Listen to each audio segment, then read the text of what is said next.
Hello there. Lego Star Wars, the one theme you can openly admit to enjoying without someone saying, you know that's a kid's toy, right? You'll find most people in the LEGO community either love Star Wars with an undying passion, or are praying for its end after suffering more fatigue than Simpsons fans. But today we're going to be looking at its humble beginnings in 1999. Showing their favouritism early on, Star Wars came out strong with a whopping 13 sets, based on the original trilogy and the newest addition at the time, Episode 1 The Phantom Menace. So force close your door, equip your favourite coloured lightsaber, and let's dive into these relics of old. First on the list is set 7101, Lightsaber Duel. You get two blokes, one with a very particular set of skills, and the other a future spider enthusiast. With only 52 pieces making up this set, it's no surprise that the build consists of only a small scooter and what looks like some kind of water tower. For $6 back in the day, it's actually quite a good deal for the two iconic characters alone. Moving swiftly on and also fitting into the $6 price range on release is set 7110 Land Speeder. This time based on the original trilogy we have Luke's foreign whip. For the minifigures we have probably the most famous Alabama resident, Luke Skywalker, and Old Man Obi-Wan. One thing to note is our good man Obi is actually exclusive thanks to this hairpiece. Don't get me wrong, it's a cheap piece, but this is the only time you'll catch him with this light grey wig on. The Land Speeder is actually quite surprisingly good for such a low part count of 49 in total. And Obi-Wan's lightsaber can be stored behind the seats here. Set 7111 is one of the few sets to not include a single minifigure. It's quite literally just a singular droid plane. One thing it can do to make up for the fact it's the LEGO equivalent of watching paint dry is the ability to do this. Or alternatively, this. 7121 Naboo Swamp. Finally, some good LEGO. My favourite of the original lineup for reasons I genuinely can't explain. You get 4 lads, the Star Wars equivalent of Jesus, everyone's favourite undercover Sith Lord, and 2 standard droids. The build is again small thanks to its $10 price tag, only allowing for 82 pieces, but for some reason it really wets my whistle. You get a little swamp area for the lads to be chilling, until the boys in tan show up, with probably some of the goofiest stats that, to be fair, do have clear stands. 7128 Speeder Bikes, another absolute classic set with a $10 price tag. You get 3 blokes this time, an exclusive Luke with a rather strange chest pattern, and 2 scout troopers. Remove their helmet and no cap, they look exactly like the shades emoji, and it can't be unseen. I'm a bit biased as the scout troopers have always been a favourite of mine, but look at these blokes. They're positively bussing. The build is about what you would expect. 2 speeders and a rather small plant structure. The speeders aren't half bad. Mine are a little flimsy, but for the time they're pretty good looking. There is a stand underneath and a backpack on the back. Overall, not a bad set. 7130 Snow Speeder, our first decent sized set at 215 pieces, and a whopping 2 exclusive figures. You have Dak Rauter with the dark grey hips that don't lie, a Hoth Rebel with authentic emo fringe, strapped with one of the biggest poles, and a non-exclusive pilot, Luke Skywalker. The Snowspeeder itself is really well made. It is a bit of a dark horse when compared to all the other releases, as it's the only one that isn't white. All the re-releases and even the UCS uses white as its primary colour. The cockpit opens up to reveal a nice little printed slope of an AT-AT.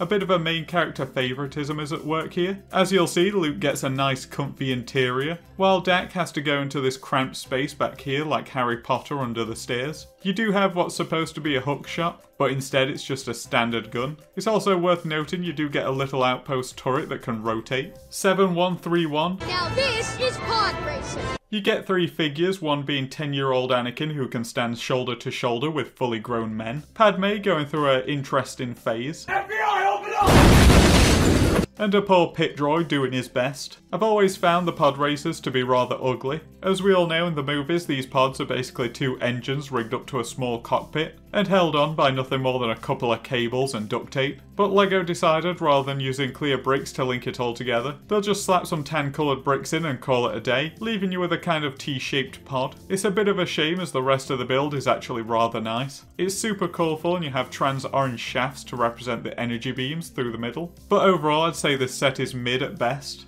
7140, the original X-Wing. This has always been the set I think of personally when it comes to boomer Star Wars sets. 4 lads. You got Biggs right here before he decided breathing just wasn't his strong suit. Pilot Luke making his second appearance. Everyone's favourite Tin Can. And Phil just waiting to finish his shift and get back to his wife and kids. Let's get onto the build itself. Our boy Phil over here might not be forklift certified, but he's never had a problem with the ladies as he drives his own maintenance vehicle. It's in 3 segments. The front has the controls, the middle carries my hopes and dreams, and the last has all the tools for the job. The X-Wing, just like the Snowspeeder, is the only X-Wing to feature grey as its primary colour, rather than white. It's a rather nice build, but the landing gear is as strong as my self-restraint when I see anything pirate related. The long shaft of the X-Wing has a part that opens up here, which I can only assume is for the spaceship version of popping the hood for Phil to have a look at. The cockpit has a nice printed slope showing the trenches. Sadly, Luke's been hit in the gym, causing his massive arms to not be able to reach the panel, so he has to sit arms down. The wings can be angled into a certain letter of the alphabet, and the engines, while looking nice, fall off faster than Fall Guys when we all came out of lockdown.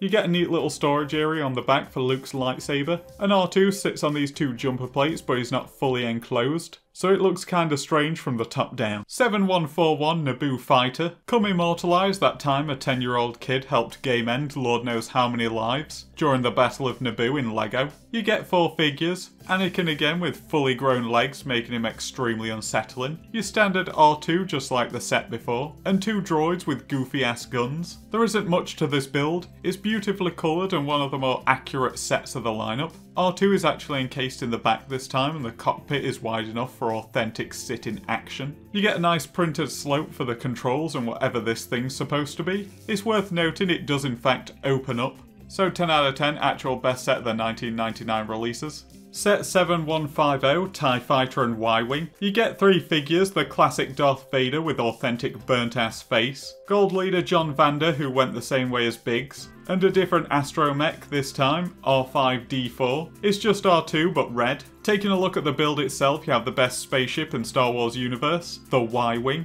It's only beaten by the letter Z, or a slightly elevated drop. The Y-Wing is everything the X-Wing wished it could be. The cockpit is large enough for hand movement, although you do have to have a bit of a gangster lean going on in there. You have a rotating gun on the top. R5 is tightly secured on all sides. And it still has some storage in the back where I hide all the evidence of me technically owning a town set, even though I hate it. There's not much to say about Vader's whip, to be honest. The wings can be angled. The way you get into the cockpit is a little odd. You'll think you pull down the front glass, but actually it opens up from the top and you just drop him in. The Y-Wing is really top tier, but Vader's ship, to be honest, is kinda bad. But then I think even the newer ones don't do much better of a job either. We're on to the final 3 now. First up is set 7151, Sith Infiltrator. Only 1 minifigure being Darth Maul, hooded as always as they didn't have the horn piece yet and had to leave him as a chrome dome. This one is probably the most hated of the original lineup as it's lacking in everything. It's got 1 figure, it has a little storage on the front for the probe droids to be stored in. You can bring down the back to reveal yet another scooter, and these wings can be angled, but apart from that it's about as interesting as your standard Technic vehicle.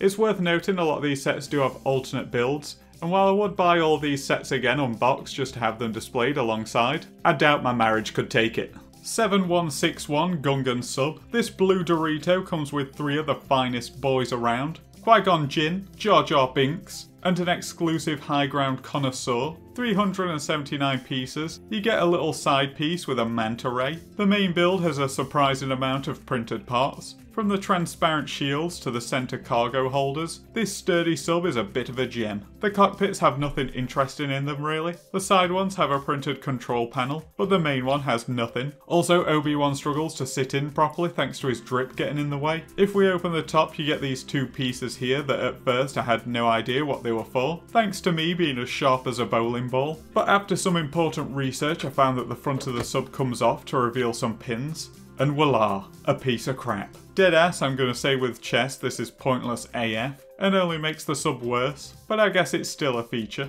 The back has some blue poles held by clips to achieve this spiral, and the front has a big blue anchor. I have to say, I am an enjoyer of this fine vessel. The grand final, 7171 Mos Esper Pod Race, the largest set of the lineup and a whopping 10 minifigures. For the exclusives we have Sebulba, he's just one singular piece so he looks kinda strange. We also have his pit droid. Next we have probably one of the most cursed minifigs, Gasgano. He's built upon a white tool body and also comes with a pit droid. For the non-exclusives we have R2, Padme, Tall Anakin, Jar Jar Binks, and Qui-Gon Jinn. You get 3 pod racers, and this is one of the few sets I'd advise buying brand new if you enjoy cardboard collecting as much as I do. I found out the hard way that these pod racers all have their own individual boxes that mine didn't come with. But onto the builds. Lego pulled a fast one and put 7131 in here, so if you're a collector like me then you have to go full double toil and trouble. Big Gas, as I'm going to refer to him now, has a beefy pod. His cockpit is a little weird, as he's all kinda messed up in the legs department. Like with Anakin's, all the pods use tan in the middle rather than transparent, so you're left with pod racers asserting the dominance with a T-pose. Sebulba's pod is adult entertainment level big. You get a hefty amount of printed pieces like these ones, and some of them are exclusive like these. And he does surprisingly fit in nicely into the cockpit. Because he's a Giga Chad, he has literal chainsaws on the side. Everyone also gets their own pit stop area with matching flags for the pit droids to stand by. While it might be the set with the most pieces, they all get taken up by the ends of the pod racers. So as I've been told plenty of times in my life, it feels very small and underwhelming.